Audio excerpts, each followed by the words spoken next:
But it brings up a question too.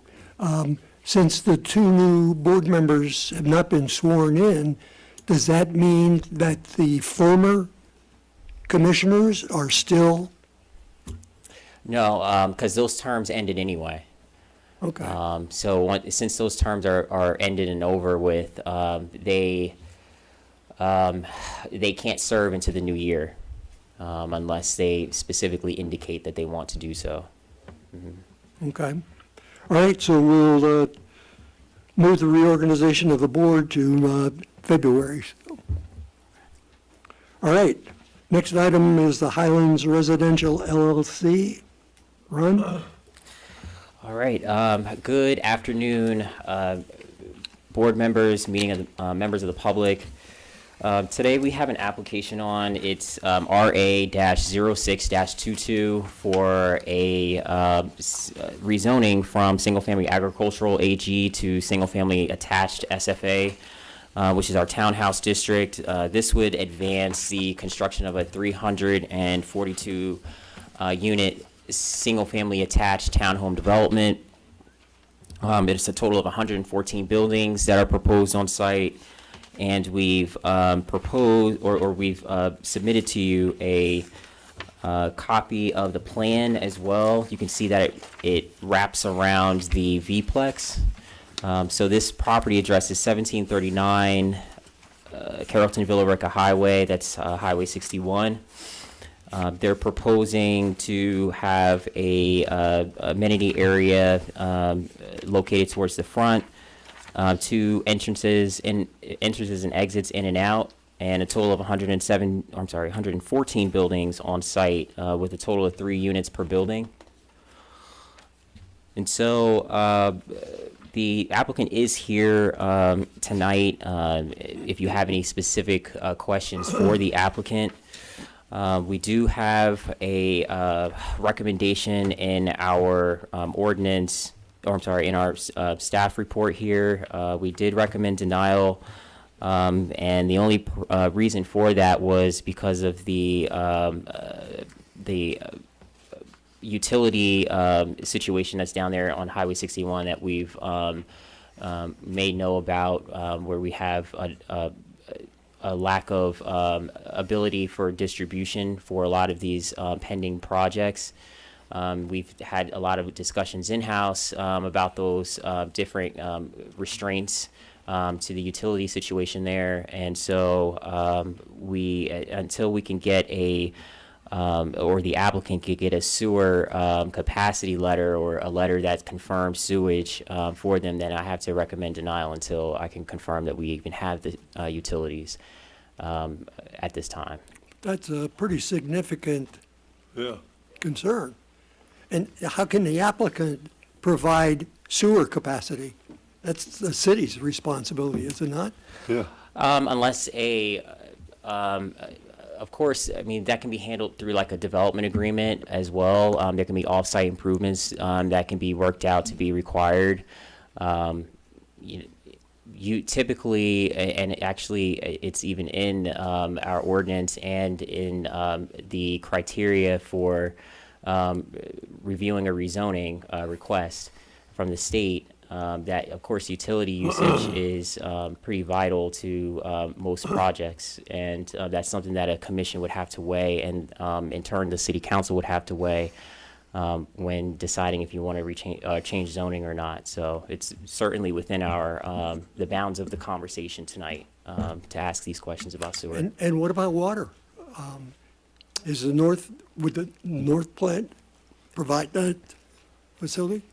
That we would have to also get confirmation of that as well. We do have water lines on Highway 61 that goes past the I believe to the V-plex or just past the V-plex. But I did confirm there is a water line that they are able to use on Highway 61. Now, if there's any sort of, I guess, capacity or distribution related issues, that I unfortunately I don't have the answer to that tonight.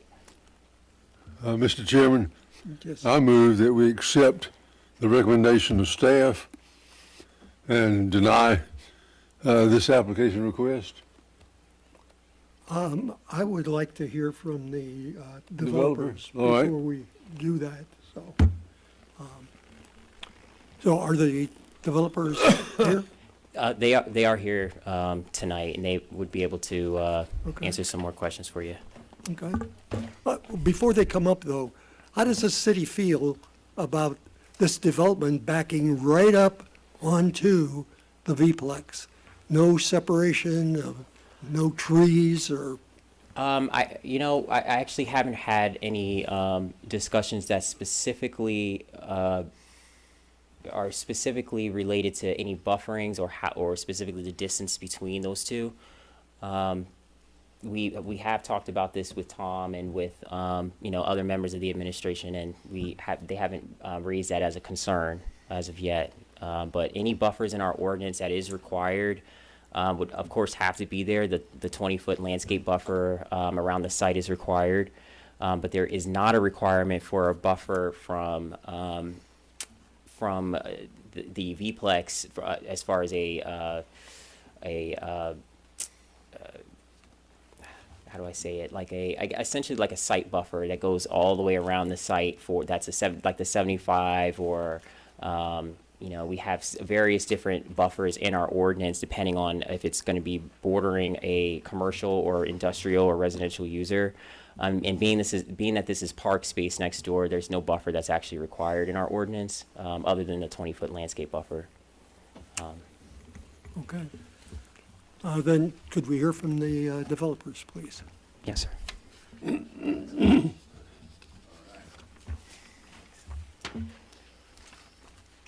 How y'all doing tonight? Good.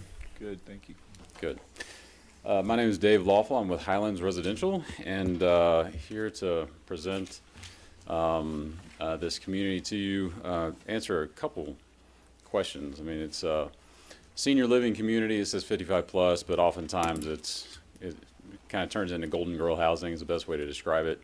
It's oftentimes about 70-year-old widows is about 70% of our clientele. To address your concerns on the buffer, well, let's just go through. Oh, you said I got a mouse. All right, wonderful. All right, so we've got this is site location, so it does wrap around the V-Plex. It fronts Highway 61 as well as South Van Wert. 67 acres. It's got a pond on the property, and you can see it does have the sewer line on the property with 5 manholes that are actually already on the property that were put in about 10 years ago. This is another view, just a little bit more recent. It shows the property. This is a site plan. It's broken down. Here I've got it in kind of broken down into 2 phases. Kind of the first phase, 231 units, and the back phase is 111. And it's a large site, so it's kind of hard to tell how much of a buffer is actually on the site. It's actually, there's a dotted line here that it's a 40-foot buffer, but it's just such a large site. It makes 40 feet look small because you're looking from pretty high up. In addition to that, we've got another 10 feet setback to the buildings. So all the buildings are 50 feet from the property line, and we would want that to be a buffer between ourselves, the V-Plex, but also the frontage on South Van Wert as well. So we also have a fairly substantial setback of any of the residential units from Highway 61. That's just for the peace and quiet of the residents. They don't want to be right up on a busy road. Those are lessons learned there. Is real quick, the product, we've got 2 and 3 unit buildings. They've got covered front porches, covered back porches. And the goal is to have a nice curb appeal, nice elevation. These elevations don't include the streetscape and the street trees and landscaping. So it's just a naked building. So it's not like what we would actually what it would look like from the street. but it does give you an idea of what the buildings would look like. So that's just a couple of different examples. This is a little bit more of this is a photograph of another community that we have. Sidewalk, street trees, and landscaping in front of the homes. So interiors, we've actually switched to quartz countertops and in all of our units, and solid surface flooring and stainless steel appliances and so on and so forth. And this is a picture of our clubhouse, actually, which is 3,500 to 4,000 square feet inside, and then has an outdoor, kind of dining porch. The inside's furnished, it's well furnished, a good size, kind of entertaining kitchen, if you will. And it gets filled up with a lot of people. Pickleball is usually a crowd favorite. We got plenty of room on the site for a couple of pickleball courts. We also have, can't see it in this picture, but we also have, a bocce / putting. Bocce looks good on a site plan, but, a lot of times people, like to just go out there and putt, so we have a putting surface there. And then our water and sewer usage, the sewer on site, I mean, that's the big question, right? So what we've been told by the administration is to go ahead and bring it before zoning. We're in this catch-22 where we've been told that, it's hard to fight to provide sewer until we're zoned, but then we can't get zoned until we got sewer. And so we understand the issue. We can actually, if it's acceptable to the city, we could, even provide sewer on site. There's just enough acreage to do that kind of thing. But, we have sewer line on site, we have manholes on site, and with the work that the city is currently working on, it should provide sewer capacity. And so we were told to go ahead and get it in front of go ahead and submit for zoning, even knowing that there's this issue. And essentially, the zoning would be, pending, sewer availability. I think even as it's zoned right now, you couldn't build, single-family homes on it, even though it's already zoned. Because the sewer availability would be something that would be reviewed during the LDB process. So, we're not looking, to pull permits, as a result of this per se, but put the city in the position to be able to,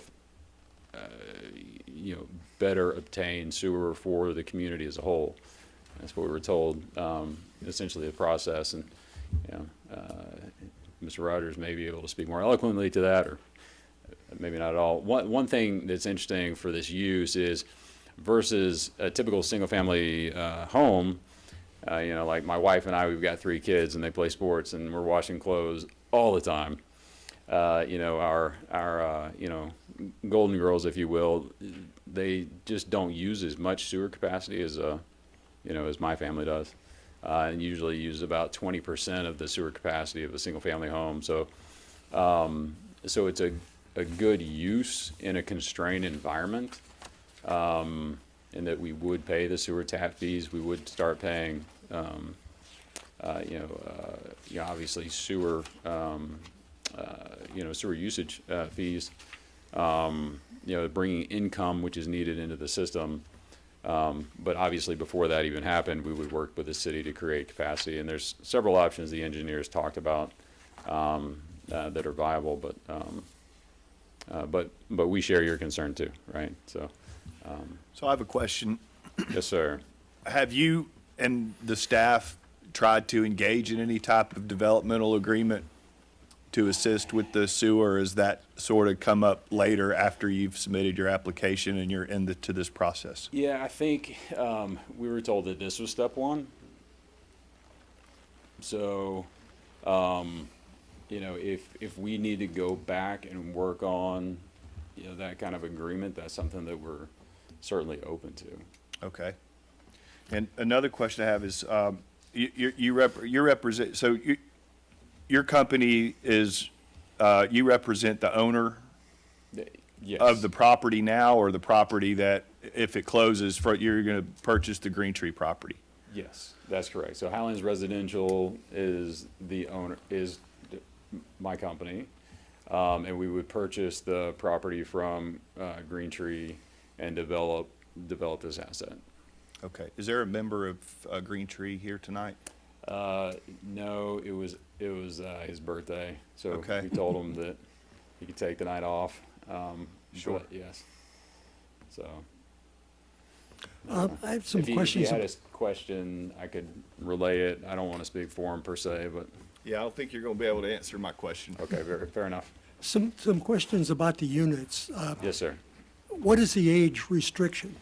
The actual age restriction is 55 and older. So it's 55 and older, head of household, no kids. No kids. Correct. How do you restrict that? So being one owner, so we would own this in perpetuity. So this is a senior living community similar to like an independent living or assisted living, where you've got one corporate owner over the community. And the policies that, for it to qualify for an age-restricted community, which we would be discriminating, and so there's certain laws around how you discriminate. We would have to have a standard policy that we would set in place, and it would include having no kids. We would, verify age, advertise to, a specific age group, an older clientele, and the end result would have to be consistent with that. Those are kind of the three criteria that allow us to discriminate on the basis of age and familial status, which is kids. So these are all then rental units? Yes, we would own the community as a senior living community, and the residents would pay monthly. And what about grandchildren coming in? I mean, They would not be able to live on the community. We refer to it as kind of a, they can, grandparents, they want to have their grandkids come over and spend the night, and we're fine with that. We kind of enforce the national park rule, which, you can pitch your tent, but you can't live here. You gotta move on. So, and that's something that we monitor through our property management company. They certainly can't be on the lease, but they can spend the night. now, what kind of a lease is this? Is this year to year or, Yes. wow. So I come in and rent a unit, lease a unit, but next year, are you gonna throw me out if I do something? Most likely not. But, we do manage the property. If somebody is, in violation of their, lease terms, then we manage the community, for the benefit of the community as a whole, right? The average length of stay is about 8 years, for our clientele. So it isn't, I don't want to move, year to year, with my family, and, the older I get, I think the less likely, right? So, these folks are similar, and they tend to stay put, so. Now, you have other similar units that you Yes, sir. operate? Where are those located? So the one in the picture is in Paulding County. It's kind of Hiram-ish. Is not in the city limits of Hiram, but it's just right across the street from the city limits. It's on 120 in between Mackland and 278, roughly. I've got another community in Brazelton, Chateau Alon area, constructing a community in downtown Lawrenceville, and then have done numerous others with a previous firm. all the same restrictions and, With so Highlands Residential is single focused, active adult, communities. Previously, I did a little bit of both, so about half and half. Of the 24 communities I did before, they were about half and half. You mentioned something in here about a commercial quality demonstration kitchen. What on earth is that? Yeah, so it's a really good looking kitchen that doesn't have to have a Ansel vent system. Is basically what it is. So, so we can bring in somebody that wants to, prepare meals. We'll have an oven, microwave.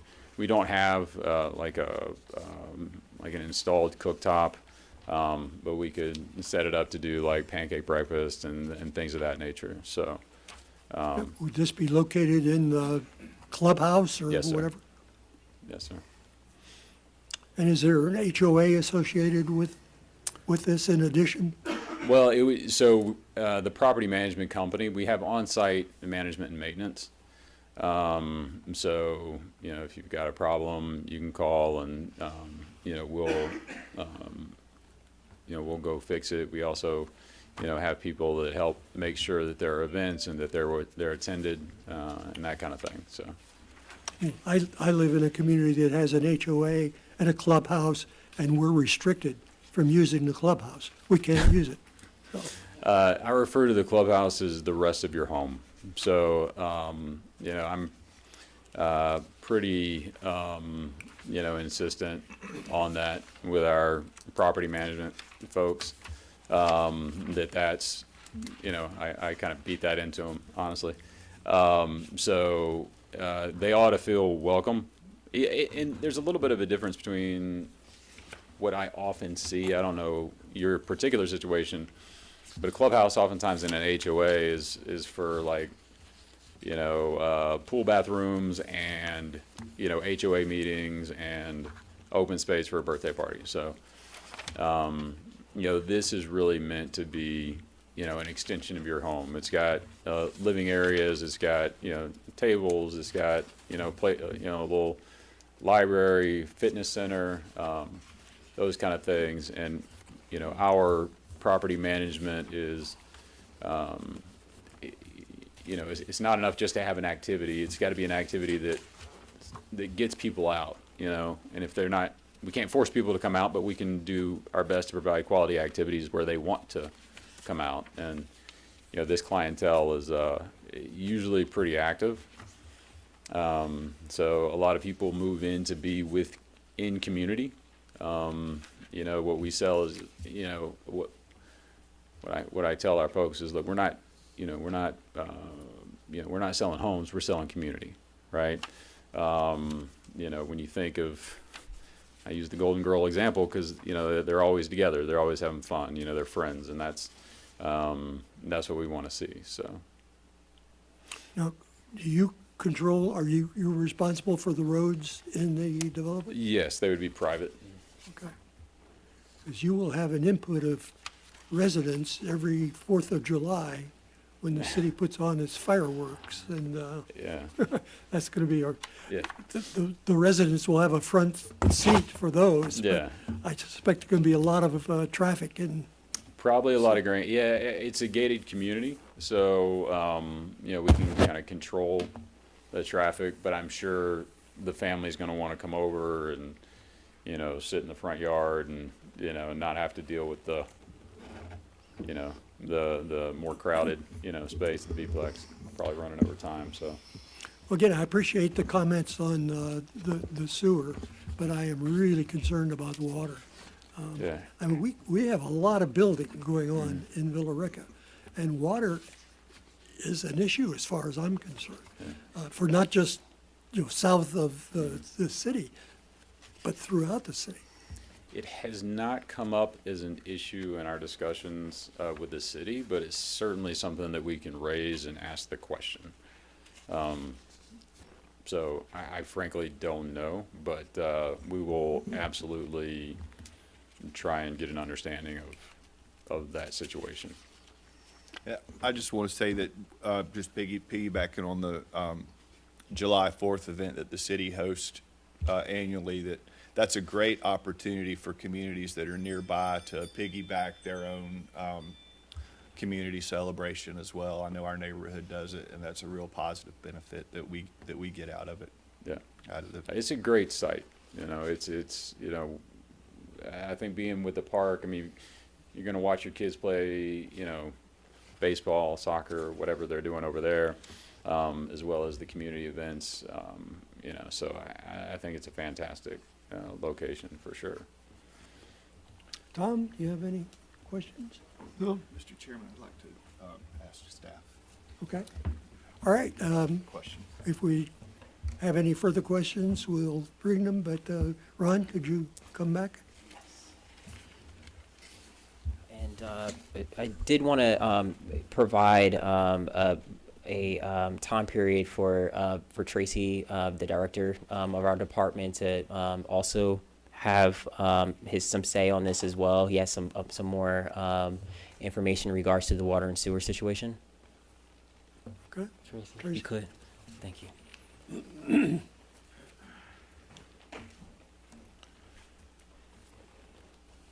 Good evening, Commissioners. Yes, so this site, south of 20, we do not have sewer capacity down there. We have a force main that runs from the south that goes under 20.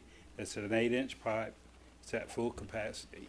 Best case scenario, 3 years before we have capacity to do a project of this size. We have to build regional lift stations, and we have to build a whole new 10-inch main, force main to go under 20, which takes years to get, good time to get a permit.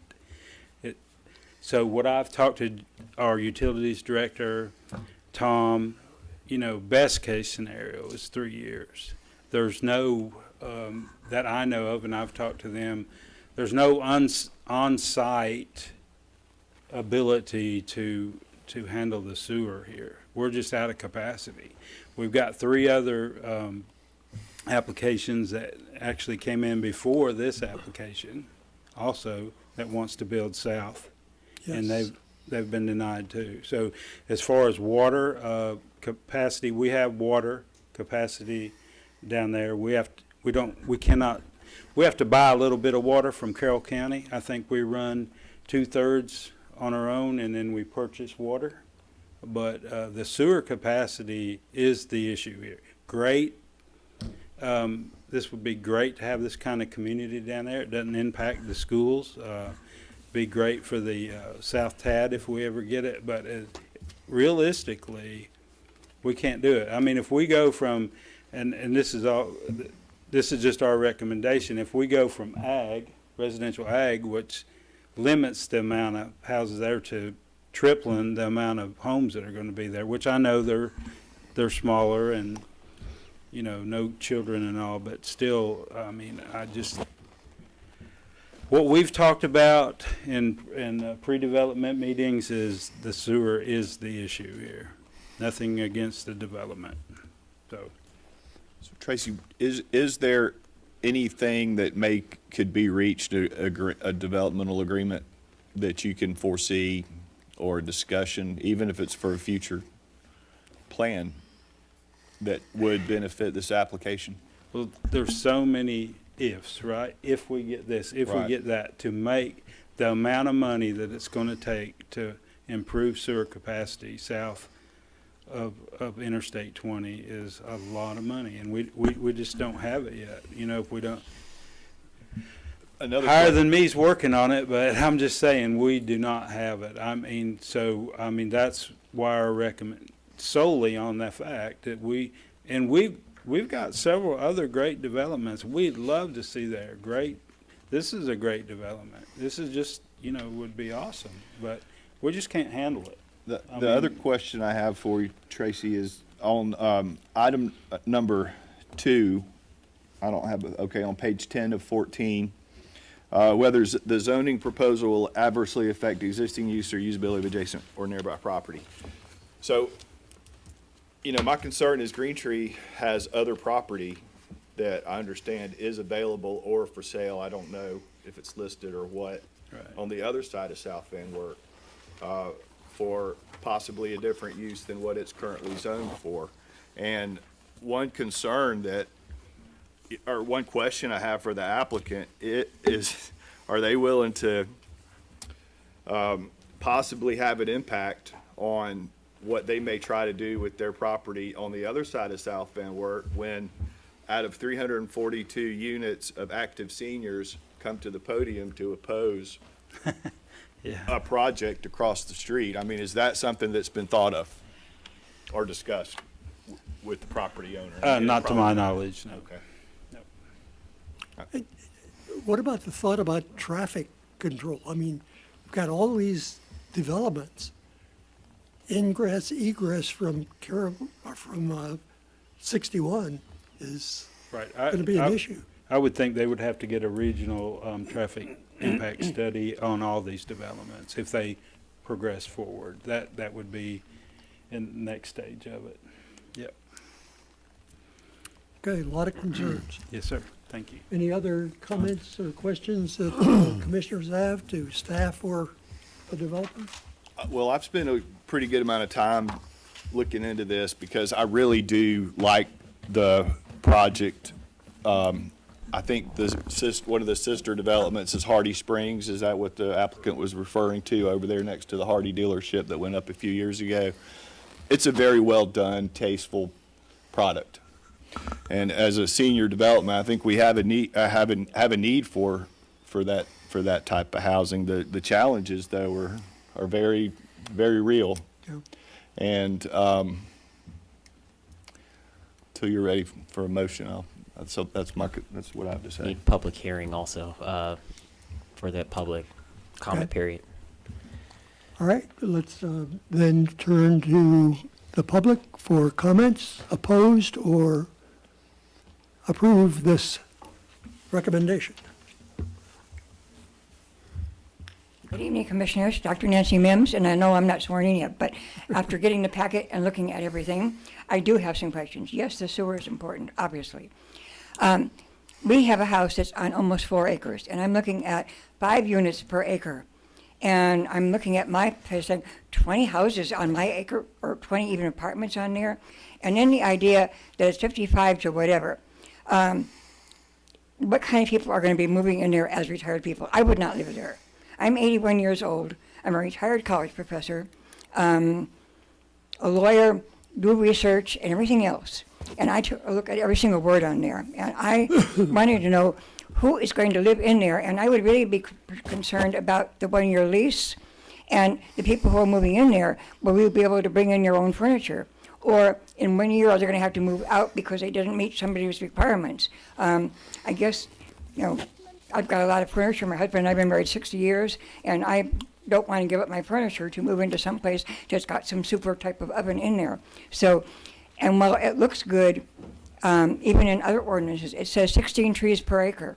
And so if you've got 5 houses on an acre, and you've got all these different acres you're going to put in, I think that that's too much, and I agree that that particular area, maybe we do need that type of housing, but I don't think that we need that housing right there because of all the activities, because they're going into all the things that can happen at the V-Plex. It needs to be further out than that, and if the drawings that are in there, but we're not in our package, with the rental being like almost like a row house, that would disturb me. And as I said, my husband and I would not be the least bit interested in moving into that as a retirement community. Thank you.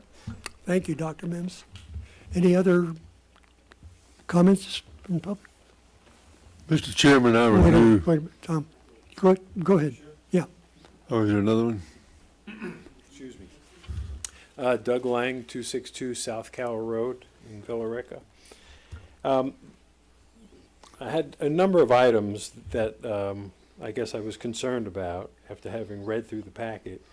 The major ones being addressed already, which would be, access that, if understanding this correctly, that there's been no determination about distribution of water and sewer, which has now been covered, that by Tracy that it's just not available.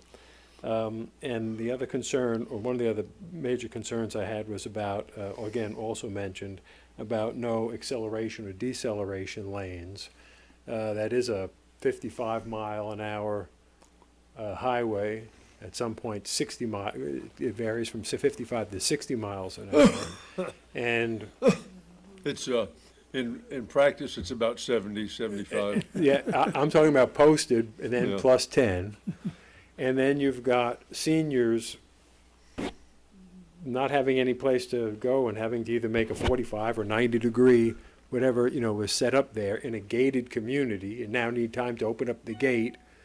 And so that right lane of traffic going down to Carrollton during rush hour and other times, I think is a real potential hazard for everybody. So I think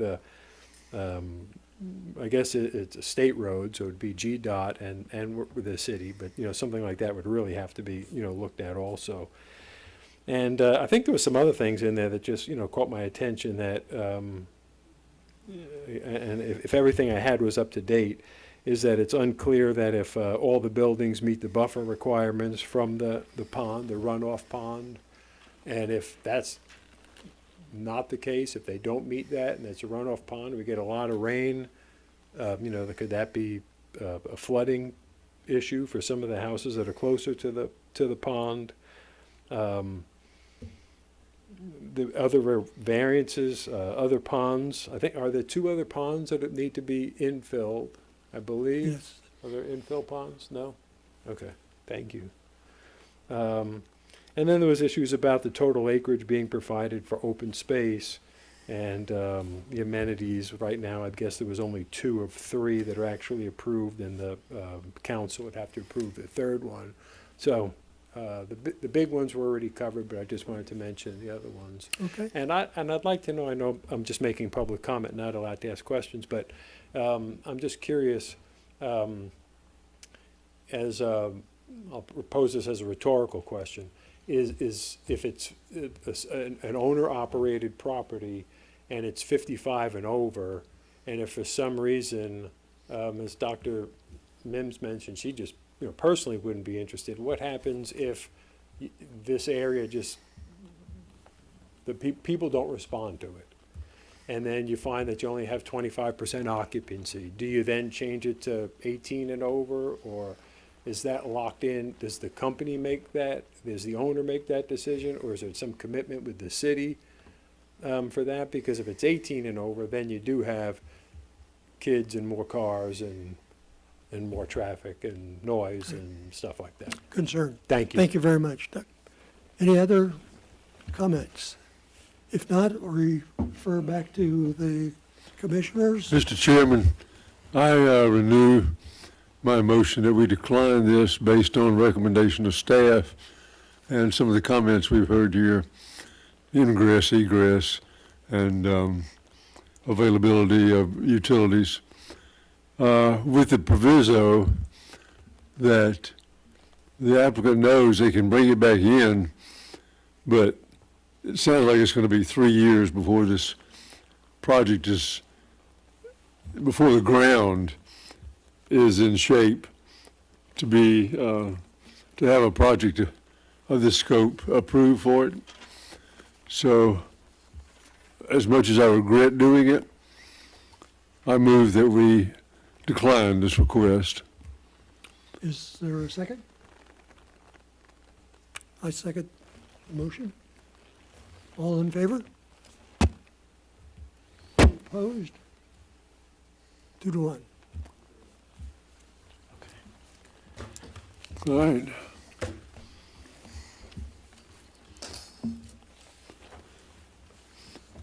Okay, next item on the agenda is the Liberty Point Phase 5, an alteration to the existing PUD to adopt a revised concept plan. Ron? I'll just get... Okay. So this next item is an alteration to a PUD. It's ALT-02-22. This is for Liberty Point. So, as we know, Liberty Point is a development that we've had here in the city since it was rezoned in October of 2006 with application number RA-14-06. The reason that Liberty Point is back here tonight is because this is a PUD development that had an adopted concept plan, just like with all PUD developments like Mirror Lake or any subdivision in town. We have plats that we have in our office that we have to keep. And during this time period and in all time periods prior to 2021, the Planning Commission would have been the first step for plats, for a preliminary plat approval. We've approved a lot of these before together. And then it would go on to back to the staff again and to issue the proper LDPs, and then a final plat would come in after all of the site work is done. But it should always follow the concept plan that was initially adopted by the municipality and any plats. All plats should be based off the concept plan, if you will. We discovered that in Liberty Point, as a part of a zoning audit that I did on that subdivision, being that we were getting close to all area being built out, typically in these large subdivisions or subdivisions that are have multiple different nodes to them, or in some cases they just might be very old, and we just kind of just need to make sure we have an updated list of make sure that the developer did everything they're really supposed to in order to or it meets the plat in general. And when I produced the zoning audit, which I have in your file, is dated March 1st, it was in the packet, you'll see that there is a number of different things that happened in the history of the development since 2006 that would have ultimately prompted some sort of action from the city. It could have, some of them were city-created issues that had nothing to do with the applicant, or was not, or something the applicant had nothing to do with whatsoever. It was just something the city may have done, like, for example, the purchase of the property that sort of surrounds this one to the north and to the east. To create a public park. That was a part of the Liberty Point PUD. And so the in that particular case, for example, the developer, there's no way that he could develop on city-owned property at that point. So there's no way to follow the concept plan. So the city ultimately altered the concept plan at that point. And the city should have administratively taken that at that time back to the Planning Commission and the City Council to pull it out of the PUD, or administratively change the zoning or what have you. That's just one of many issues. There's also issues that cascaded after that point from the recession. For example, the developer started submitting plats again to us after the first phase was completed of the development, which was some time ago. He after the recession, I guess, started giving way. We started getting plats. The plats were being approved, but the plats weren't matching the concept plan. So much of Liberty Point, as we know it today, is very, very altered from the concept plan, which you could see in the maps. This is the original plan with the city-owned property that is here.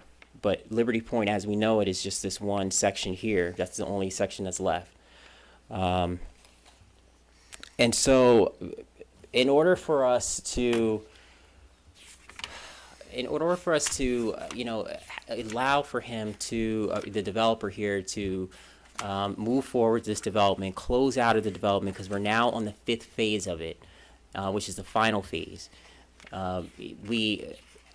After the zoning audit was done, we decided to hold back on providing any approvals on any subsequent plats that would be submitted until we got them back before the Planning Commission and the City Council for an alteration of the PUD to a new concept plan that properly and correctly shows that the outlines of the community and that are that showcase the actual the first through five phases of the development without the city-owned property, and that provides for the amenities, space that is needed, et cetera, open space, et cetera. The problem that the department has with this particular development, and why it can't just be a regular alteration of PUD, is because there's been numerous things that we've noticed inside of this zoning audit that essentially leaves the city, for lack of better terms, shortchanged. For example, there was some, and you can see it in my staff report, I outlined the most important changes here, but there's changes to the open space that's been required, the number and type of trees that were needed to be planted, not just in front of each home, which was a requirement under the old zoning ordinance, the UDC. It was not actually provided. The front of the subdivision has no landscaping. The retention pond areas surrounding the fencing that's up there should be landscaped. All of these are old requirements. These are not requirements under the current ordinance, which we couldn't enforce. And so between the landscaping, the open space change, and the amenities change, because there was also supposed to be a quite extensive amenities for this development that were never constructed. Only the first batch of amenities in the first phase was constructed, but there was supposed to be a entirely separate amenity package in the rear. There were supposed to be wider lots versus some smaller lots that were color-coded on the map that you could see also, that was included in your report, but there's no distinction once if you're out there or if you look at any of the plats. So essentially this development truly needs a bit of a reset button, if you will, but we can't reset on something that has the first 4 phases built already. So this is coming very late. But unfortunately, fortunately, we do have the ability, being that we do have a 5th phase, to at least make that 5th phase better and to reach back and provide for better landscaping in the front of the subdivision and around the retention areas, in lieu of all of the trees that were supposed to be planted in front of each house that were never planted, in addition to the width requirement differences and all of that. So after the zoning audit was completed, we talked in-house quite a bit. I came up with a list of different concessions that I think that this applicant should provide for, especially being that one of the amenities that was taken away or is not being provided because it's on city-owned property now is a walking trail. So we're essentially providing that amenity for the applicant. So I think that we need to have a connection to the property at that point, in the form of a trailhead and a proper parking spaces and the like, to connect to our future trails while we have that opportunity left.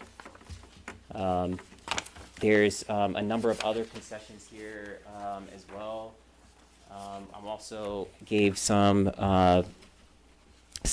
if you were to look at the document that's entitled Master Plan, July 7th, 2022, I even came up with some different standards for the community, for the last leg of the community that would help us, provide for a better, at least the last phase to be better, and sort of bring it in line, too, with our current zoning ordinance. So I basically just took sections out of our current zoning ordinance that would apply to a PUD, and we would like to establish some of those standards for this development.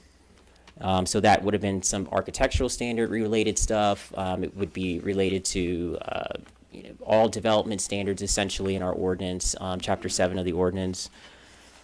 And that would be no different really than any other development that we would have in the city that we would pass today. And since they're coming back through the system, and being that there are some outstanding items that were never completed, there's a state DRI that was issued for this project, and we still have the DRI reports where a lot of things haven't been completed, like Connors Road doesn't have left-hand turn signals on it. We don't have proper signage out there on Connors Road. There should really be a middle lane, if you will, for people to be able to make the turns and stuff. So the development of regional impact report from 2006, which was a part of the rezoning, the initial rezoning.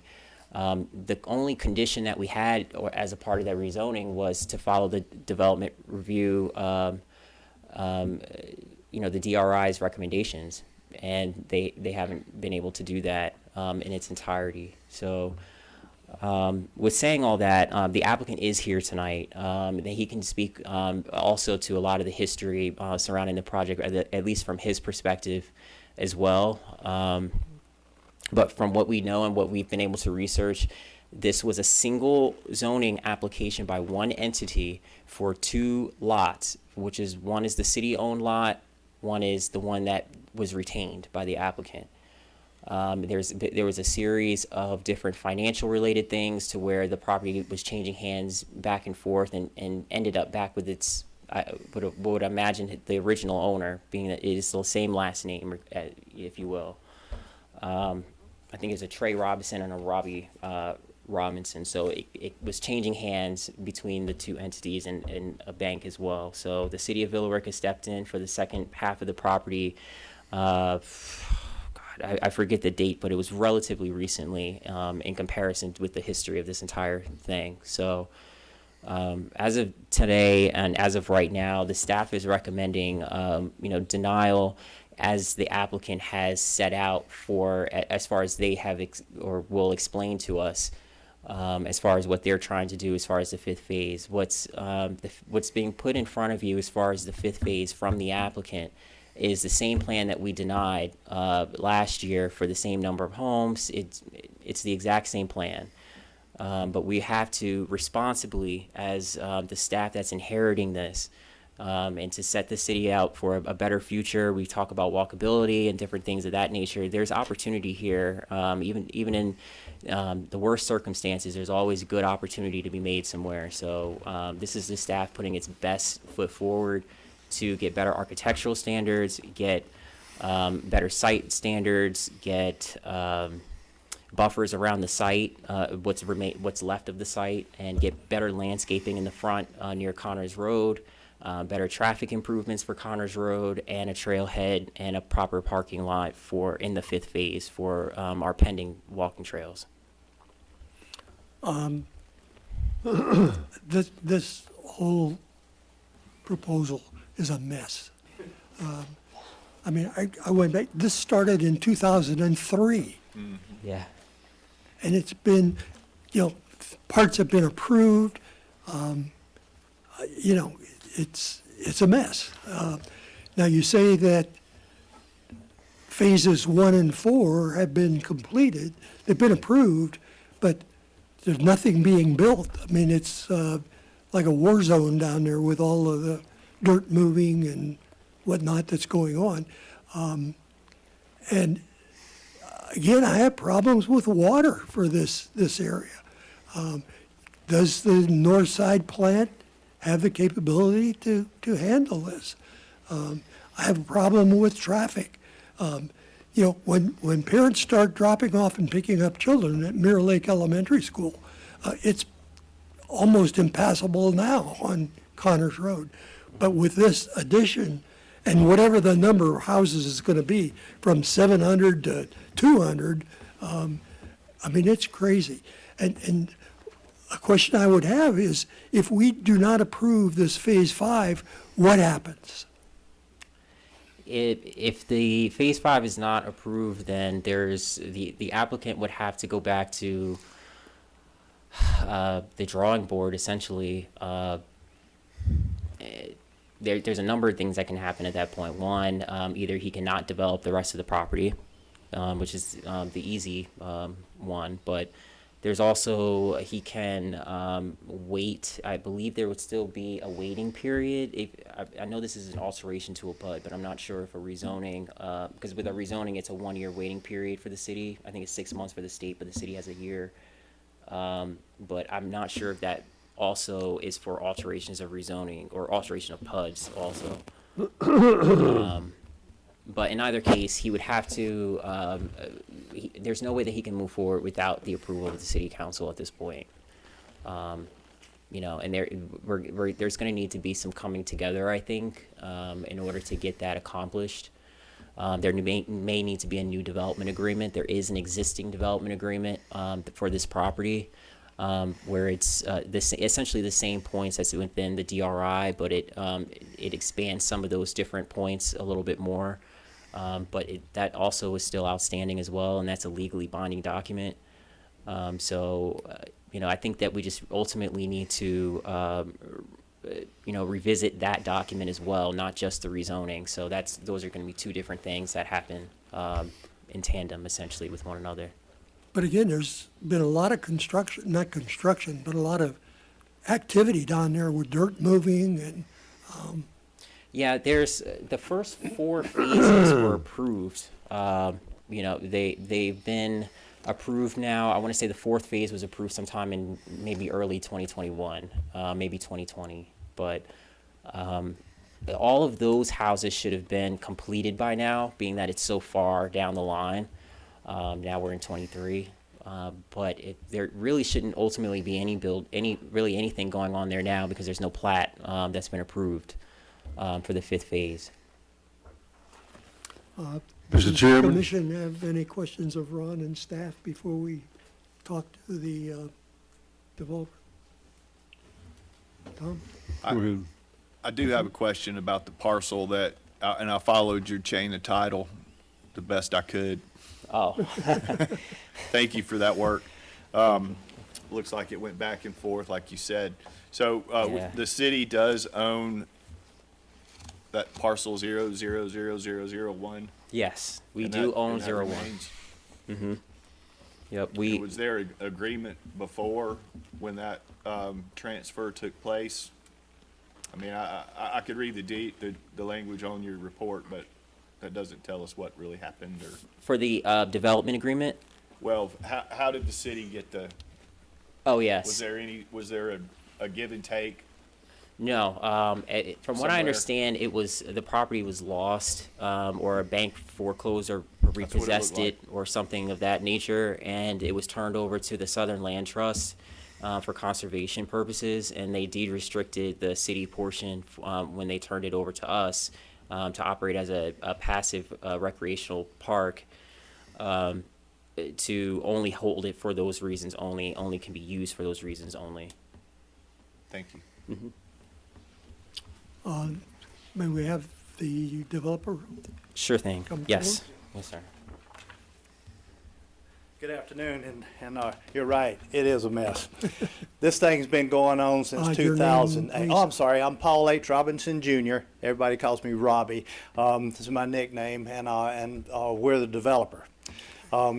This thing's been going on for probably 15 years. Every time that we've come up before the zoning and the city council, they've approved this plan on phase 1, phase 2, phase 3, phase 4. So what happened was the banks went broke, FDIC came in, and they took the property that's the city's now.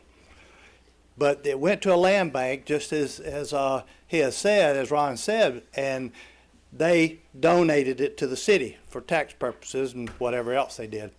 But now the city owns it. But before, when we owned it, when we were developing it, it had a plan.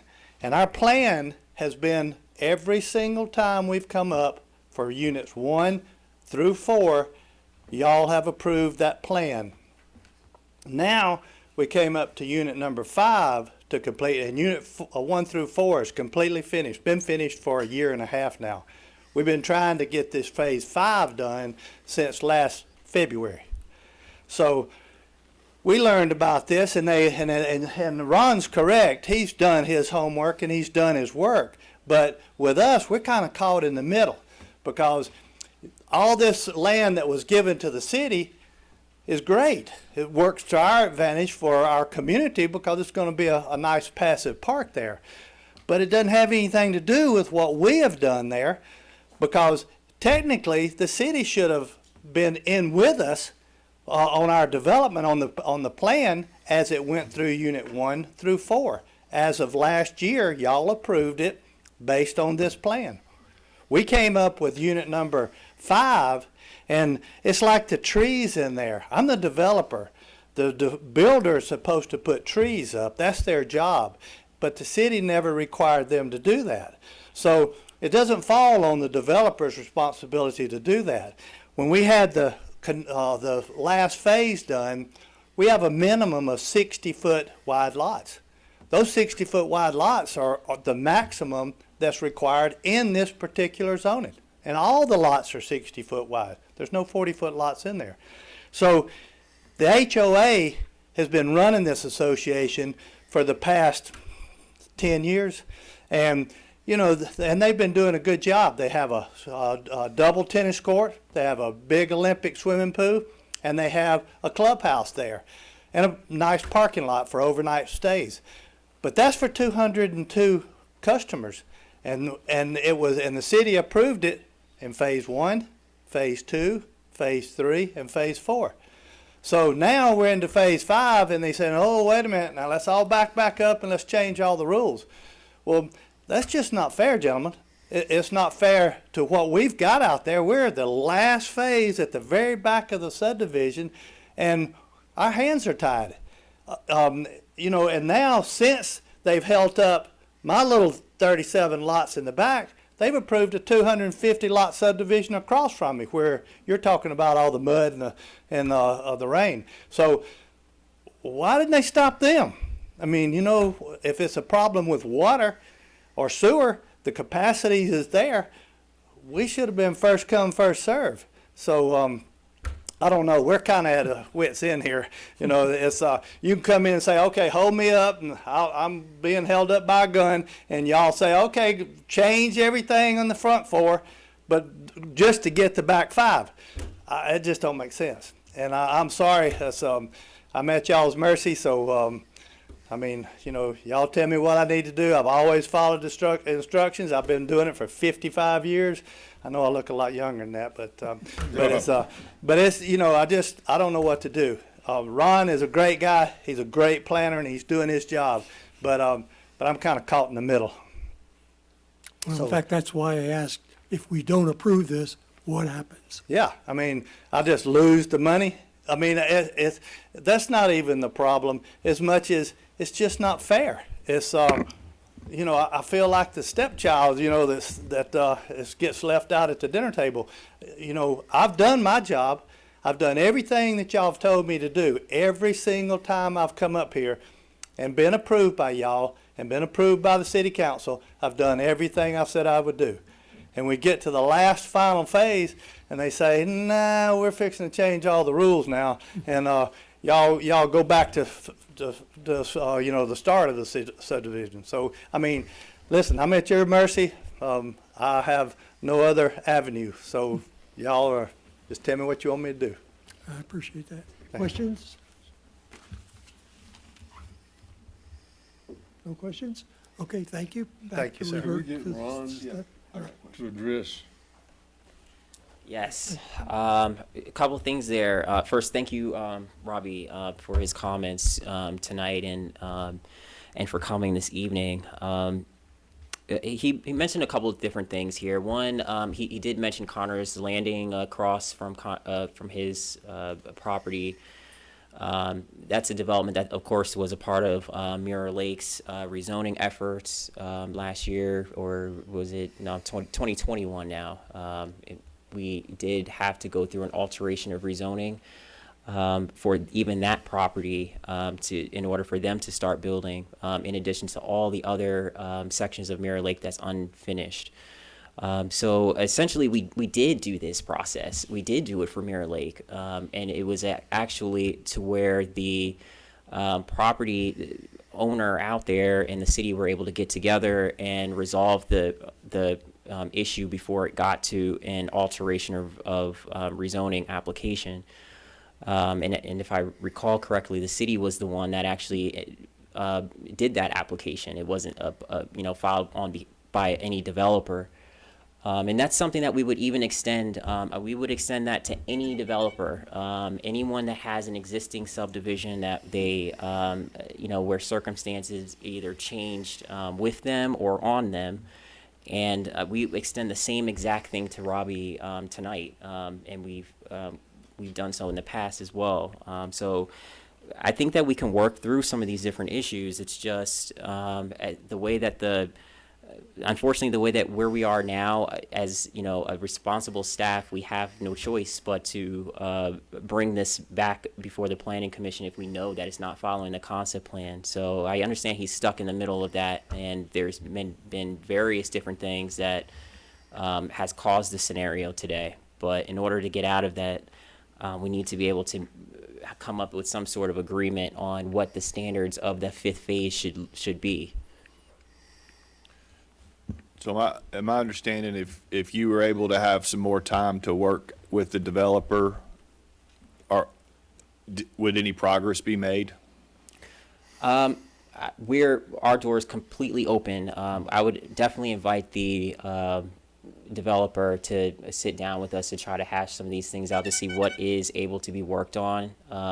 We have done that already as a part of just as a part of regular fact finding for this. Sure. So it's led us to where we are today, I'll say. But so I don't know if at this point if it's better if you have our recommendation for it, which is a denial. We also have a backup in here if the commission was to approve it. We have several conditions that we've outlined here, also in the staff report. But our first inclination here is to either deny it or to table it for an additional hearing at another date, February or March or what have you, and give him some more time to work with us. Thank you. Tom, you have any comments?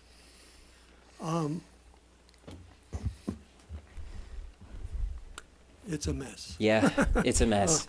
Unfortunately, and this is, we could have, of course, not provided, all these different lists of concessions and things like that. That's a list, of course, that, you guys can pick from if you, feel that these are things that you would like to see in Liberty Point based off of where we've come from and where we're going, where the city is going, and based off of what we kind of see out there. So, just I would definitely implore the planning commissioners to definitely take a look at this list, in addition to the proposed standards, the architectural standards, and everything else that I've included, because the whole point of this is not to increase costs to the developer or anything like that. It's simply just to get a better product out there, and one that actually follows the newly approved concept plan. So if we can accomplish those goals, accomplish the DRI being completed, accomplish the development agreement being completed, then I think that ultimately would make for a much, much better development. Now, can that be done if we were to approve with the conditions? Would that meet your? It would, yes. It would meet if we were. I'm just going to turn to them just to make sure Yeah, there it has were everything in here. a page full of conditions.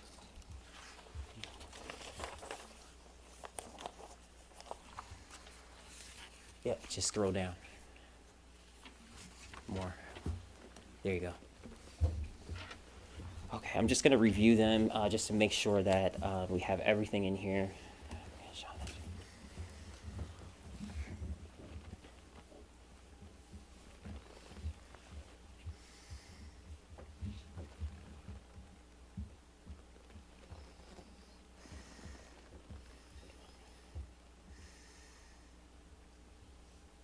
Okay, so yeah, so the conditions that I have outlined here, this is essentially a light version of what we really wanted. What the proposed concessions list, the proposed master plan. Yeah, those two documents are are what we really want in addition to these 4. So it's really 6 total conditions. That would be also the list of different concessions here, and also the master plan here as well. So that would give us a trailhead for the walking trails, in addition to a parking lot for the public to be able to use to access the trails. Lighting for the area, of course. It would include a new concept plan, new revised development agreements, landscaping plans for the front section of the subdivision.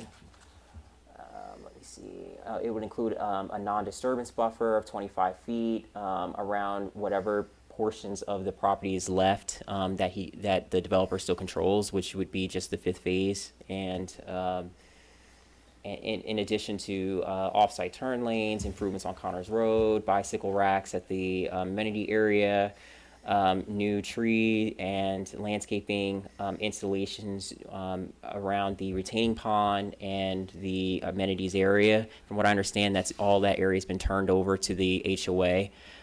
We don't get involved in that. This is a zoning matter, so that's for them to work out. And a trail, let me see. We also requested for a contribution to the cost of the trail system. However, I think that the trailhead is sufficient for our purposes today. So, but again, this is just so you are aware. There was a huge increase in density for this development. Over the years, and the developer is 100% correct. The city did approve all this the entire time. This is something that we're working with internally to figure out how all that happened and what we need to do to prevent that in the future. But these were all development, from phase. I believe I first noticed something was wrong around the 3rd phase, and then the 4th phase. Again, I sounded the alarms, and then by the 5th phase, it was a blaring fire at that point. It's just like, we got to do something about this. So that's what kind of brought us back to us here. But if we could, I think what the staff would ultimately want, if it's not going to be a denial, then definitely the 4 conditions that you see here on page 3 of the staff report, and in addition to the proposed list of concessions and remedies that the staff has created, and the master plan document as well that the staff created. Now, is that part of your recommendation, if approved, to be included?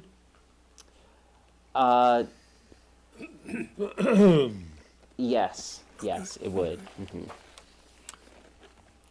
Any other questions for Ron? I think what our situation is, we can deny, we can table, put this off, or we can make a motion to approve with the conditions as recommended by staff. Seems to me those are the 3 options that we have. Do you see any other? I agree, Mr. Chairman. Okay. I'll entertain a motion. Need some public comment, and I'd like to speak Oh yeah, to that. public comment. Yes. Okay, yes. Please go forward. Here. 2 small things. Number 1, when we submitted unit number 5, it was submitted to the city. The city looked at it. We did $50,000 worth of design work on their approval and got it finished and submitted to them. So all this didn't happen till the 5th phase was already approved and was in for development. Then we got stopped, and that's when Ron started this process. The trees in there, like I said, we have nothing to do with those. Those are builder related and builder required. So that's gone. The trailhead we provided. I've been working with the Parks Association, and they asked me to leave a 50-foot road out for their sewer and because they got a little bathroom facility up on top of the hill. I left that out for them. It's already been out there for them, already been allowed in phase number 3, which is next to that park. So, any requirement that I can do, I'd be glad to do. But this last phase sits on a ridge, and there's no way to develop it other than the ridge. That's why the city approved it. The road is on top of the ridge and the houses are off the ridge. There's no way to put a buffer, 25-foot buffer around and still have the homes in there. And in some areas you can do it, but in the majority of it you cannot. So I'm up against the gun. I mean, you know, I wouldn't have planned it that way and brought it to the city, and the city approved it that way. Had you know, because from the original concept, from unit number 1, the concept is not changed. It's the same basic concept that was done 15 years ago. So, you know, and you do have those 3 approved, but you do have a 4th one to approve it based on what it was approved for in 2021. You do have an option of doing that, to approve it subject to what the requirements were when we were building this. You wouldn't want to change the footprint for the customers that are out there, because there's already an establishment, and it's all sold out very quickly, bringing in $200,000 a month for the community, for the city of Villa Rica. But to change the footprint out there would change the subdivision and the flair of the subdivision. And there's 4-bedroom, $350,000 homes out there. And so just another comment for you. So, Thank you. Sir, I have a question. yes, sir. How far away are you from the demands or from the requests that the city's asking? I I've never understand that seen some of these. it you can't. I understand some of it. You're saying your hands are tied on the trees. The builder should have did this and things that should have happened beforehand, and we understand that. You're in a rock and a hard place, as you described, and I'm just curious as to, you say you haven't seen this list? No, sir. These are first time I was trying to read them, but I didn't bring my glasses, so I couldn't see them. But no, I don't. Oh, thank you. I appreciate that. Yeah, I can. Some of those things we can do. Okay. I mean, I'm not against. So you're it. agreeable to taking a look at this? Absolutely. Some of this stuff and, yeah, I'm for you the know, city now. I've been. Ron said the door's open. You're saying you're agreeable. Maybe we could find some common ground by tabling this matter. That's just a thought. Yes, sir. Thank you. Thank you. Thank you for listening. All right, what is the pleasure of the commission? Public comment. Well, we did that before? Okay. Yes, Dr. Mims. Nancy Mims, I'm sorry, I just had a knee replacement like 10 days ago, so I'm a little weak here. Anyway, I've been in Villa Rica for 37 years. When I first came to Villa Rica, I-20 had just come from Douglasville going west. And so that's a long time. From 2006, when this started, we're looking at 17 years ago. Things have changed a lot in 37 years. They've also changed a lot in 17 years. And the latest one is 5 years. We all change, whether or not it happens to be. I agree that it's a mess and it needs to be done. But there is not enough specificity in some of these proposals to say what is going to be done. There's a lot of solutions. In this particular proposal, there are, believe it or not, 11 should-haves. Should have done this, should have done that, and there are 11 of them. There are 9 solutions that Ron and the staff have given that seem to be reasonable. However, obviously, all 9 of them are not going to be done yesterday. So therefore, suggesting that we go along and say, if each one of these can be done a little at a time. Our problem in the last 37 years that I've seen it is that we act on, we want to do this, we want to do that. I have served on 2 developmental committees for some of the projects that we've had. Some of them look great. Some of them were discarded when we were really pleased with them. The city council approved them, and we thought they were great. But then they weren't really feasible, and Villa Rica does need to grow. But it needs to grow, have sustainable growth to it. We don't want it to become a ghost town. We don't want it to become a place where just anybody can come. We do need, according to Tom Barber's message last month, we need to stop some of the foreclosures. We need to have more of a tax increase for being able to pay our bills, because we don't have them with rising interest rates. You know, we're running out of money. We need to attract higher interest things in there. I think that since this has already been started, if the developer is able to take a look at these 9 staff solutions that are in here, and be specific about them, then it is possible. But we also have to understand that it's not going to happen overnight. And although, you know, it's great, and we do have a lot of problems. Remember, our infrastructure has been bad because 37 years ago, when I first came, we never dreamed that Billerica was going to be a home to so many people. I mean, when we're looking at under 5,000 people, we've grown exponentially, and so we really need to make sure that we know what we're doing. We need to make it one step at a time. Do this, get it done. Do this, get it done. Don't try to do a dozen things in 1 year. Thank you, Dr. Mims. Any other comments from the public? Okay, we've closed the public comments portion. I will entertain a motion.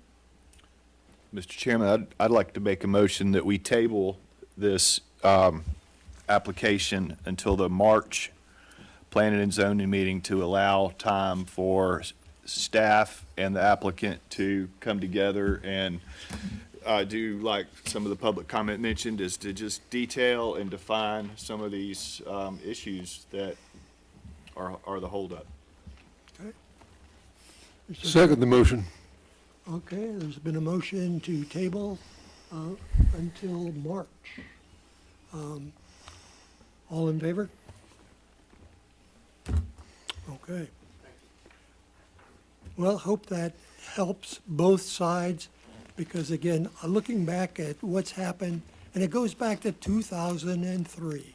And it's just, you know, to Nancy Mims' point, we don't do things sequentially. We're building huge numbers of buildings between now and 2025. We'll double the size of the city in that time period. So we're doing everything all at once. And it's, at the bottom of all of this, I am concerned about water and sewer. Yeah. You know, and water, you know, yeah, we're buying water, but, you know, that's not a desirable solution. No. But, so we need to do something. Okay, so that's item, let me find my list. Next item, Ron, is Artesian's Crossing. Okay.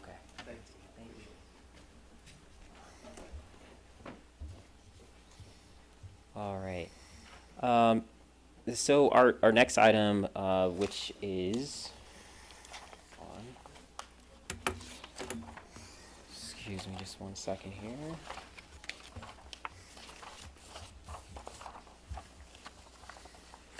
I'm missing my report in here. In either case, the next item I have is Artisan Crossing. This is a commercial development, or where they're looking to go to a commercial development. But the current zoning on it is I2, which is industrial medium density. They're looking to go to C1, which is commercial low density. And this applicant has requested tonight, I did speak with their attorney this afternoon. They did request for a carry for this item. They're trying to work out some last minute items related to like property buffers between the existing I2 area that's supposed to be, that they're proposing for a warehouse in the rear of this property, and have the gas station up front. So they're just looking at some practical ways to work out the buffer situation, and they just weren't prepared for tonight. So their attorney, Joe Fowler, and I did speak on this, and he's requesting a carry to the February 21st meeting, I believe it's February 21st. Okay, Yeah, February 21st. so we don't need to table that, it's a matter of a carryover. I would just need for you to vote for the, to move it to that date. Okay. Mm-hmm. Council's position, So moved. Second. all in favor? Okay. Thank you.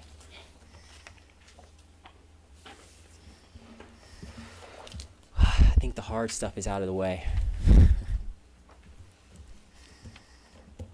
Okay, Next item, Ron, is the adoption of our meeting schedule. Yes, so this is an adoption. We're trying to get a meeting schedule together for 2023. This schedule is going to go to the next council agenda as well. Usually we would do this, should try to get this done at least in December of the prior year, but we didn't actually have a December meeting, so it's had to float onto this January one.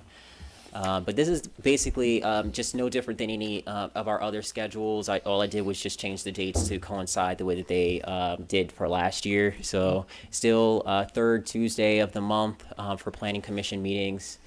And our note, you can actually see here, this is a great time for you to take a look at the first column where it says rezoning. That's how far in advance that we get these applications before the meeting. So, you know, sometimes people are waiting for a little bit of time. It's usually about I want to say about a month or so before it gets to you, and then another month before the planning, or before it gets to the city council. So it's usually around a 50 to 60 day process, usually bearing out. So I just need I need tonight just a vote to pass this, or if you want to alter any of the dates, we can alter them. Can't imagine that we would alter any of the dates, but it's council's decision. I'll entertain a motion. Make the motion that we approve the dates as submitted. Is there a second? Second. Been moved and seconded that we approve the dates as presented. All in favor?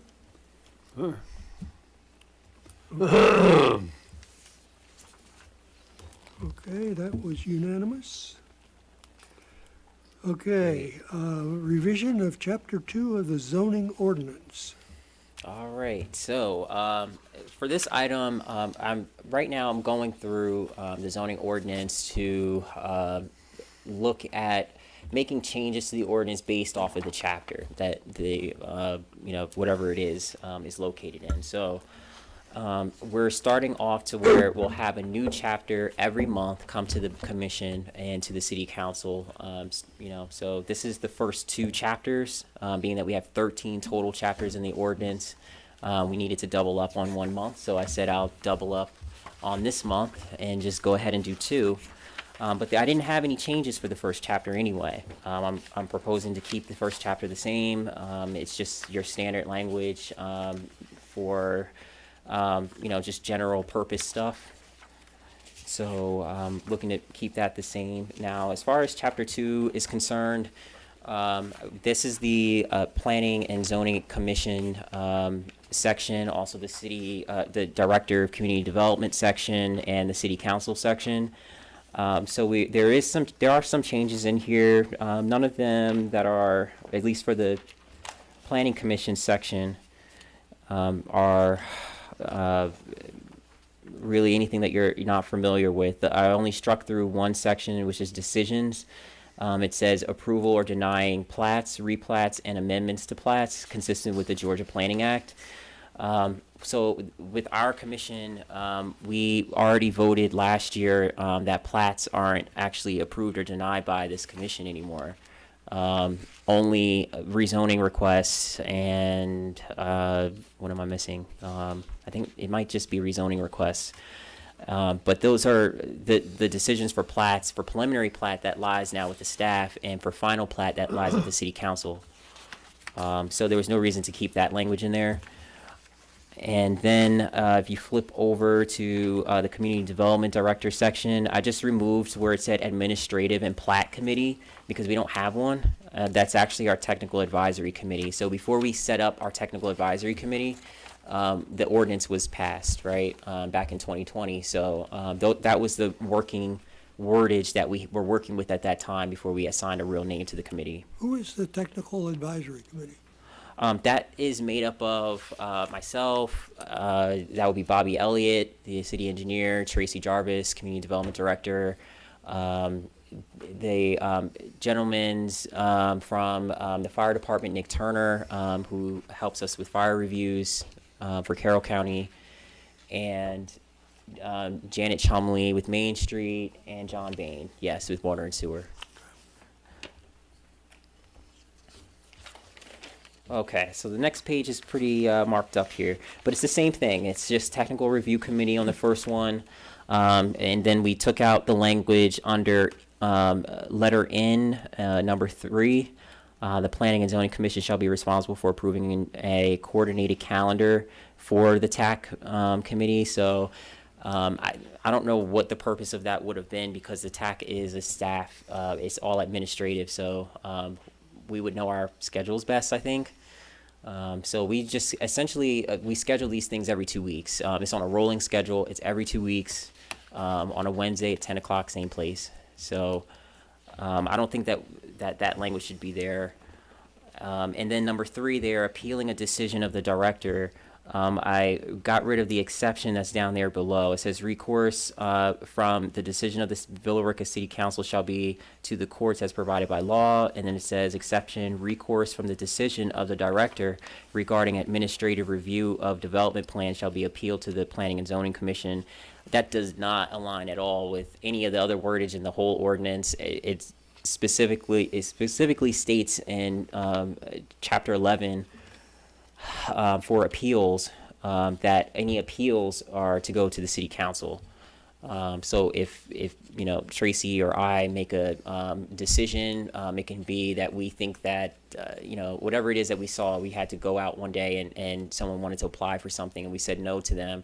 If they appeal, what they'd be essentially appealing is our decision.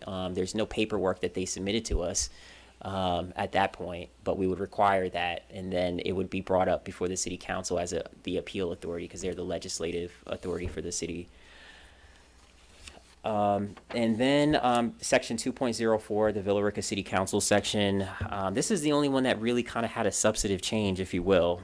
Small, but there's a section here that says development standards variances. So these are standards for you know, any variances that we have, or any developments that we have standards for them, and then people can apply for variances from them. So there's a section here that says the development standards such as height, bulk, or area, and I want to take that part out and say all individual standards found within the ordinance. When I came on board here, and when we were in the middle of redoing this zoning ordinance, I had a lot of serious concerns with due process, and I felt like our, you know, that we were really not providing everyone due process when it comes to variances, especially with the way that the ordinance is written. But I was also not in charge of the ordinance at this point and creating a new ordinance. So I made my thoughts known, but now is kind of where I'm trying to clean up some of this language and start that process to make sure that we are actually doing that, because the way that this was reading before, it reads like you can only apply for a variance from just those 3 things: height, bulk requirements, or site area related regulations. And I think that if a municipality passes a zoning ordinance that any citizen, you know, in town or wherever should have the possibility to variate from these different individual standards as they may apply to them. So, for example, just a simple example here, but the section 7 of our ordinance is just for development standards. So it's that's outside of this, these height and bulk and things like that. So it might be something related to fences or, you know, parking lot landscaping or something like that. If there's just one little thing in the ordinance that someone can't meet, they should be able to apply for a variance. As of right now, the way that it's written, at least, and we haven't been enforcing this, I just can't imagine enforcing, you know, basically telling someone that they can't apply for a variance from something in our very own zoning ordinance. But we, you know, in those types of situations, you know, again, we're just sending people back to the council to get the variance relief that they need. And even though our ordinance really doesn't even have that in there, it doesn't have anything but just those 3 things. But that, I don't know if that passes the legal smell test or not, but I don't know. I just feel like we need to be able to provide due process, no matter if it's a landscaping thing versus if it's putting another story on top of a building. I think that everyone should be treated the same in that respect, with being able to at least have the option to bring it up to another body besides just the staff.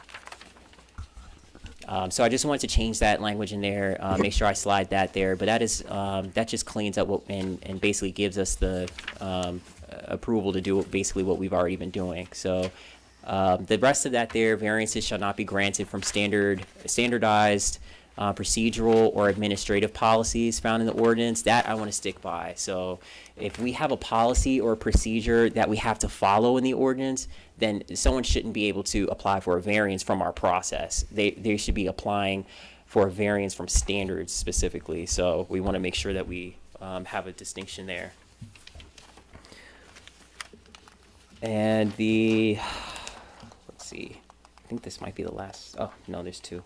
All right, so then on page 10, I did get rid of numbers 9, 10, and 11, and 12 and 13 on this section also. Let me just, and that's just because it was duplicated.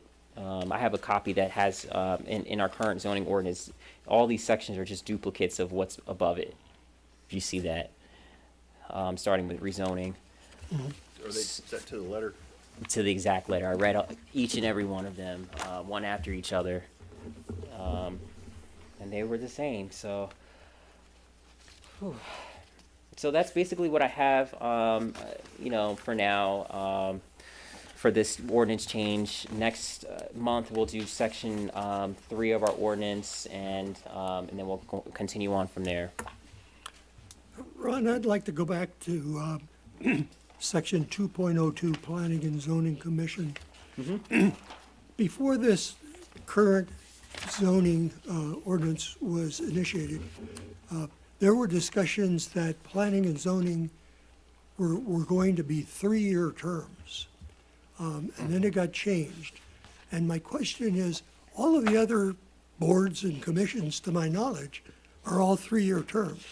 Why is planning and zoning not? Yes, so, and we've had quite the number of, conversations about this as of late, being that we're trying to put folks onto the commission until we have a full commission. But as of right now, we have, let me back up actually to last year. Last year at this time, I went before the city council. I worked with David Mecklin to come up with a plan for how we're going to stagger our terms and make sure that we have the proper terms that we need to have, and have everyone in them and they're in the right range and all of that. So if you look at number 8, it should start with membership. It's on page 6. There should be 5 wards that are placed there with different terms. And that's supposed to correspond with that was written as of last January. So those are the terms that we came up with David Mecklin, and when those terms, when those terms are to expire, is when we would go back into our regular term periods, as disclosed in here. So it says the members shall be appointed for 2-year terms as shown below, and every 2 years thereafter. So I'm not sure why there's not a 3-year term and why it's just 2 for this commission. I mean, you could come up with staggered terms for 3 years, the same as you do for 2. Oh, yeah, and we just did that exercise this year with the HPC. And if this gets approved as presented, you're going to have to change this every year because the dates are going to be obsolete. Well, we were actually going to keep them, so we don't so future staff don't get confused either, because it's going to keep the same 2-year tier after that, but they need to know where each seat started. That was one of the issues that I fell into. But it says the current terms for the wards within the city are as follows. Close comment. Therefore, next year you're going to have to change them because this is no longer valid. how about? Yeah, I was just gonna say, yeah, yeah, if we can, in fact, what I can do, I can change the wordage, to slip in, thank you, appreciate it. To slip in initial terms, for the wards. And so that basically kind of gives someone the idea that, I mean, this was just for initial terms, this is where each seat originated, and this is, you know, basically how long we need to continue it So for. you're changing current to initial? Yes. Thank you. And I guess no further discussion on 3-year terms. If that's something that the commissioners are interested in doing, I could definitely definitely transport that back to the powers that be, to try to get 3-year terms instead of 2. I know that that might actually be kind of difficult, being that this is ward-based, and I know that was one of the number one things that the council wanted, is for them to be able to pick when they get into a seat who is on the actual planning commission. So I don't think 3-year terms would really work in that time frame, because they're in office for 4 years. It just seems inconsistent that this is one of the significant commissions and boards, totally out of sync with the other commissions and boards. I don't know if the others are ward-based. I know the HPC is not, but Yeah, they probably are not. yeah, it might be because of that, because this is ward-based, that they want to do it to where there's no leftover member when a new councilman sits. Yeah, okay. Yeah. Any other questions for Ron on these changes?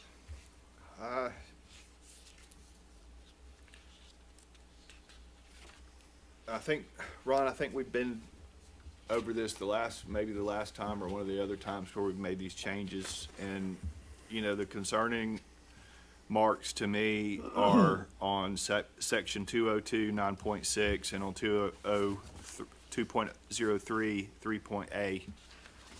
And I was wondering if you could just recap on those. You said 2.02, Number 6, number 6. on page 7, Quorum. Oh, replats and yes, here amendments it is, decisions. yes. You've got line 3. yes. And your question was, I'm sorry. I just would like to hear a little bit more on Yeah. On So- which one is this? page 7. Yeah? The Oh, page only 7. red line item is on number Oh, 6. okay, okay. Yeah, so with this one, I was following what the commission and the city council did last year with the preliminary plats. So they removed the preliminary plats from the final, stopping point for a preliminary plat was before the planning commission. And they moved that to now the staff administratively to be able to cover that. And so the planning commission wouldn't have any powers anymore to approve or deny plats from 2021 forward. So I was just removing that section of the ordinance to coincide with that change. That If was I'm not already made. mistaken, that did not pass planning and zoning, so that action was taken by council, if I'm not mistaken. I think that's right. Okay. And then my other question would be if you could just kind of recap on section 2.03, 3.A exemption on the decision of the director.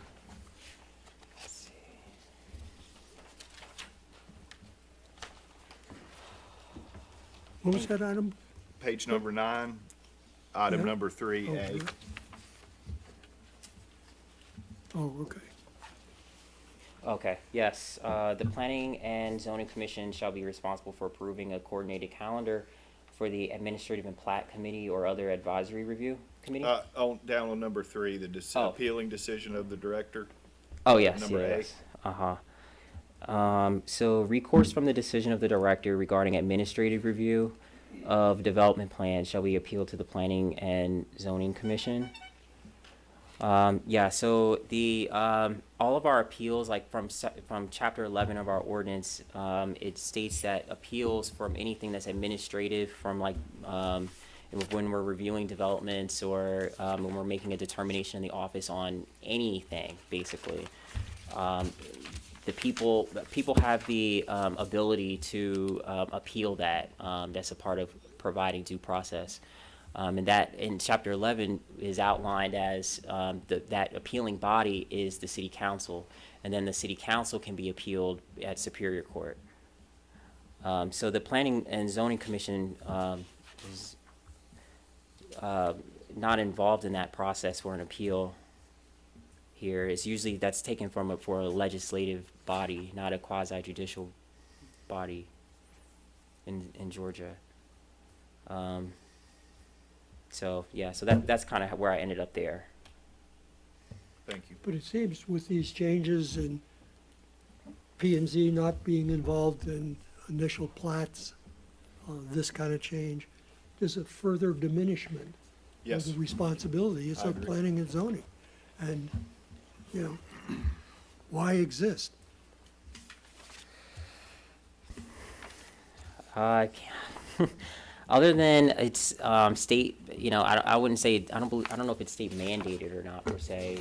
I don't think it's mandated to have a planning commission. I think the city council can be a planning commission in Georgia, but,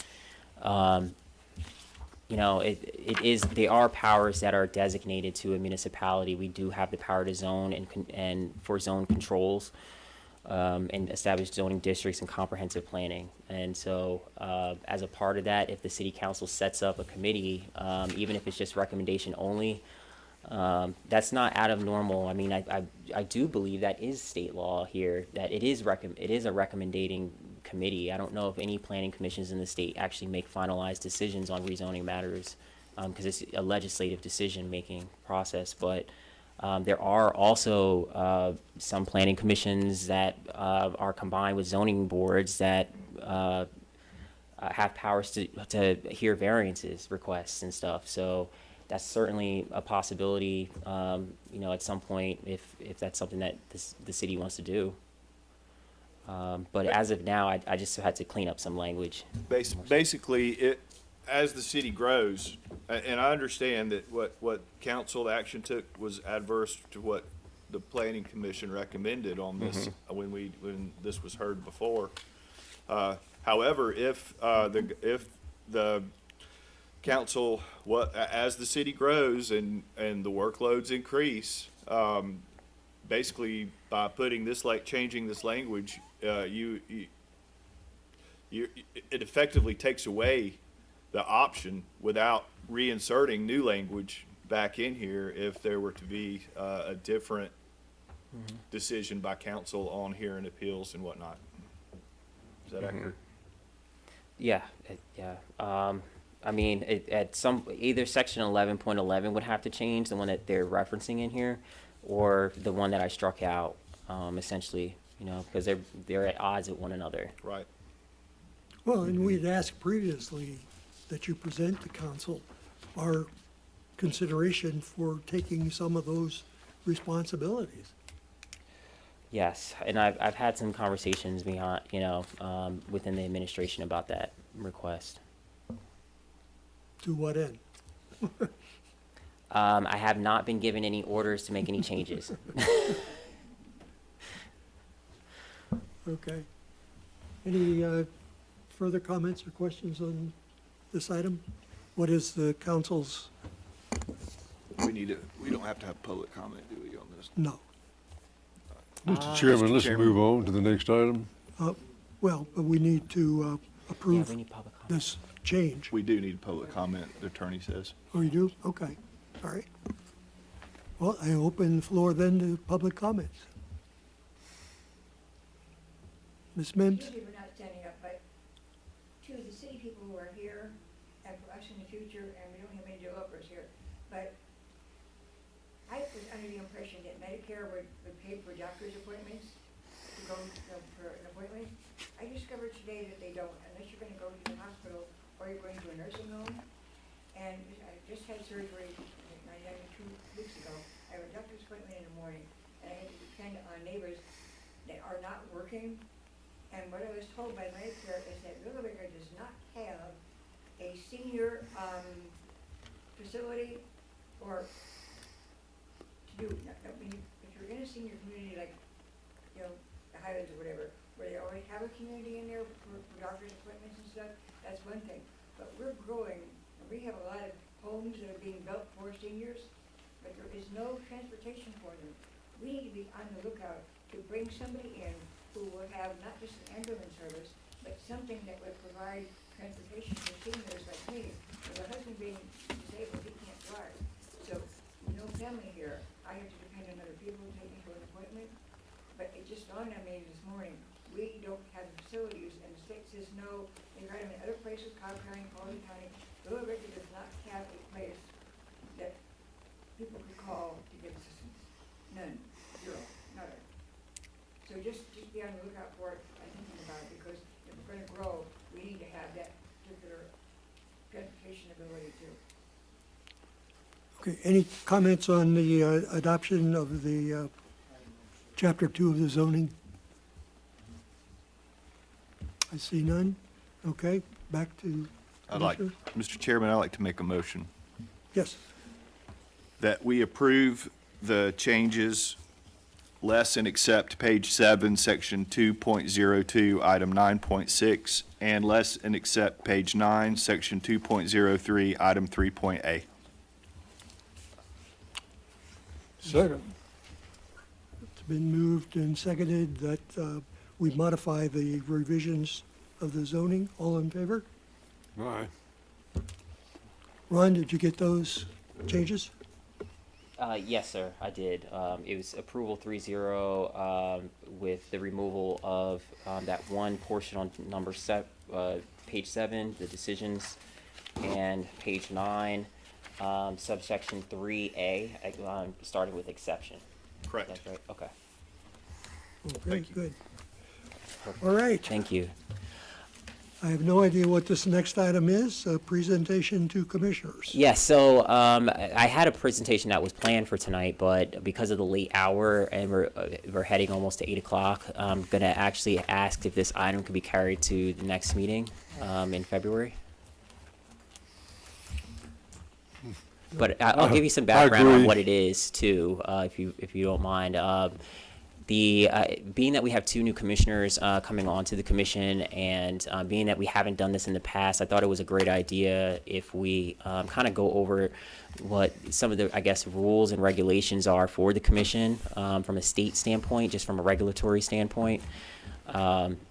You know, there's a lot of things that you can and can't do, I guess, on a planning commission when it comes to what actions can be taken and what actions can't be. So I thought it would be a fine time, you know, in the beginning of the year to, you know, spend a little while kind of going over that, essentially kind of a 101 course, if you will, for a couple minutes to, you know, be able to make sure everyone kind of knows what's going on and what to do and what is expected from, you know, the city's perspective.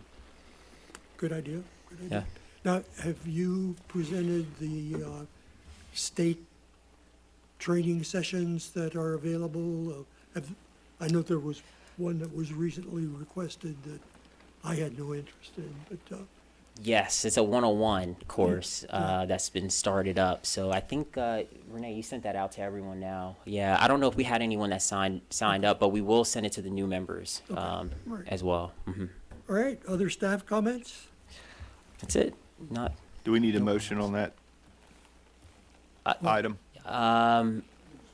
Just, Yeah, I think I could just place it on there. Yeah. Mr. Chairman, okay, I think they said we don't need it. oh, I'm sorry. Good. All right.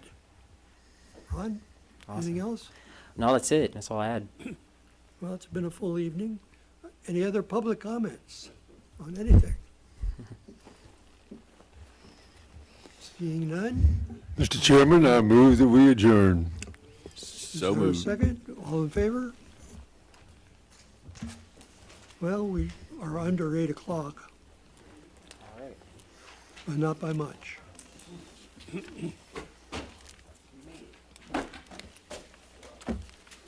Thank you, commissioners.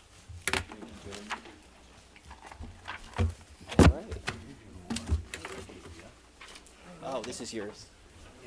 Thank you. Oh, yes, you can take one of those. That's for you. Can I take a picture of that? I'd love to read that. Hey, Ron, oh, I have, oh, I'm sorry.